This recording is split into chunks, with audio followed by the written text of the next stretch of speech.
Best practices as a realtor in today's market.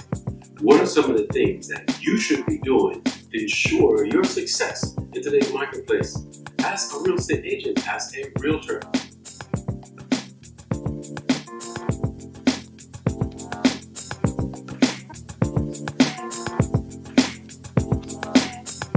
Hi, Paul R. Atkinson. In this video, I'm going to show you a few things that you should be doing in your real estate practice that will cause you to be competitive and to also win the bids. How to stay on top of making that six-figure income each and every year. So before we get started, remember, in the description of this video, you're going to find links that you can use to build your business. Link to scripts, links to training, links to different things that you can do. My book, The Art and Science of the Real Estate Agent, that will help you to be inspired, to learn about the tools that you should be having right now in your real estate business. That's just a few things that you can find in the description of the video. So, what are some of the things that you could be doing right now to have best practices in your real estate business? First thing comes to my mind is you have to be competitive and you need to have all the tools. What are all the tools? Do you have your business card? Sorry to say this, but some of us don't have business cards. Do you have your website? Do you have your website that has an IDX feed to it? Do you have a website that has a domain name that you have put together that actually stands out in the crowd? It's like your name, sellhomes.com, or your name, sellproperties.com. It's something that can be able to help you recognize your brand in your real estate practice. Do you have that? Because if you don't, then you need to have that. That's the first thing comes to my mind. Then that leads into your CRM. How do you actually get people to work with you, and how do you get people to remember you 1 year from now? How do you start this cultivation?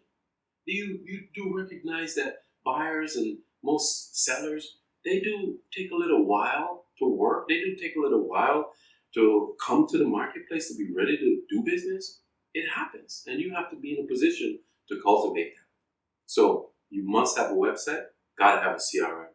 And then you want to work your buyers using smart systems. So when you're working a buyer with a smart system, what does that mean to you? What it means to me is that I have a place that I instruct my buyers to go and search for homes. I set up alerts for them based on their criteria, what they're wanting to see. And then I'll send them from my website, because my website is a two-way street. Not only can I send them properties, but they can also search freely for properties until they're very sure of what they're wanting to do. Things change. They might want to go in a different price range because someone else is going to come on loan with them. They might want to change an area, especially if they just started to look. They need the flexibility. And that's why I have them on my website to search. After they're ready to go now, they say, hey, Paul, let's go look at some homes. I'll migrate them over to a direct feed from the MLS. Now remember, that's where you could pin things down. If they want a fence, if they want to have a pool, you could narrow it down and be more even specific. If they want a garden gate community, you could do that with the MLS. But typically our websites don't do that. It doesn't filter that way. So when you migrate them to the MLS, they're going to get specific information and more refined information based on their search, because they're ready to go out and pull the trigger. And you're going to send it to them. And that's being smart. And that's how you use the smart tools of today.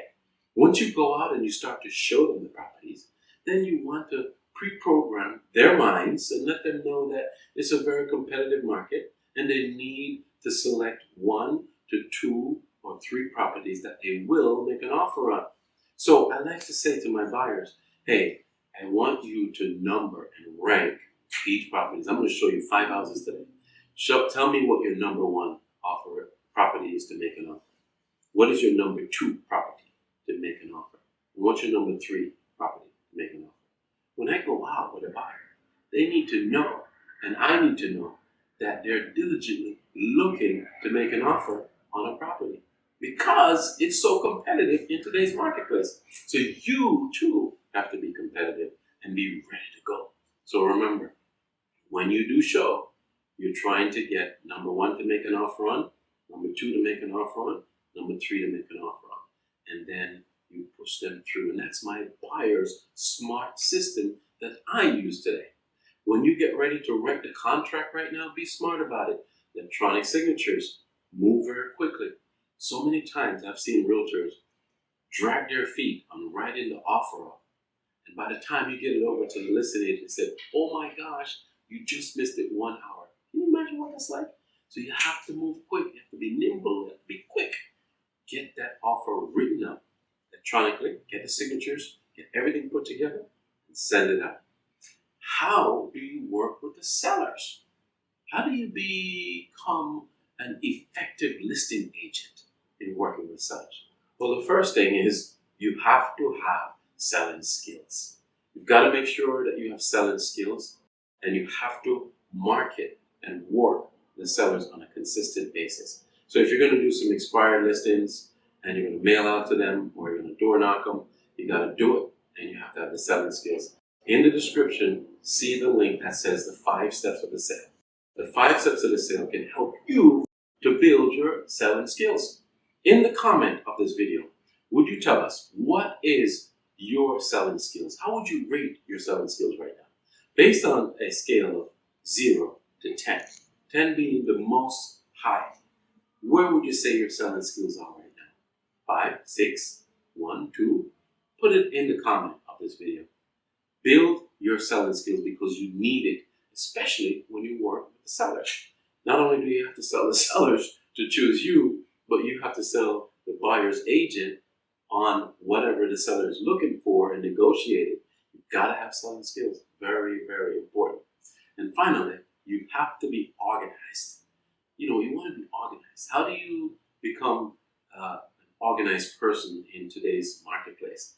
Use a calendar. I use my calendar. If it's not on my calendar, it doesn't exist. You follow through by using your calendar, following up with every task, every day, making sure that at the end of the day, you've completed everything that you wanted to do. And I like to say set, reset, and carry over. So when you set something on your calendar, if you need to reset it, so it's set for 10 a.m., but something comes up, then you have to move it to 2 p.m., and then it can be carried over also. 2 p.m. comes and you have to move it, but it gets carried over to the next day or the next couple of days or the next week or the next month. It's okay. Don't just throw it away.